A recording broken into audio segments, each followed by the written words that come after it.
చెప్పండి. ఏ లేదు మేడం, మీరు వచ్చిన నాళ్ళకి మిమ్మల్ని ఇంత ఆనందంగా కలుసుకునే అవకాశం వచ్చింది.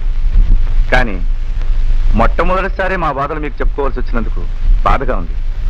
అయినా మీతో తప్ప మా బాధలు ఇంకెవరితో చెప్పుకుంటాం? చెప్పండి. మేనేజర్ రవి గారితో చాలాసార్లు మా బోనస్ గురించి చెప్పాం, కానీ దాని గురించి ఆయన పట్టించుకోలేదు. మీరైనా పెద్ద మనసు చేసి బోనస్లు ఏర్పాటు చేస్తే మాకెంతో సహాయం చేసిన వారు అవుతారు. ఓకే, నేను ఆడిటర్తో మాట్లాడిన తర్వాత చెప్తాను. ఆ చెప్పేది ఏదో కాస్త తొందరగా చెప్పండి. ఎందుకంటే ఇందులో కొందరు కొత్తగా పెళ్లిళ్ళు చేసుకునే వాళ్ళు కూడా ఉన్నారు.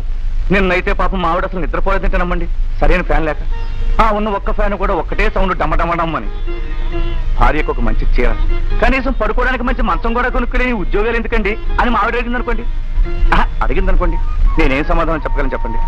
అంచేత మా ఆడవాళ్ళు మిమ్మల్ని తిట్టకముందే ఆ చేసేది ఏదో కాస్త తొందరగా చేయించి పెట్టండి. ఉన్న వాటితో సర్దుకుపోలేని భార్య కూడా ఒక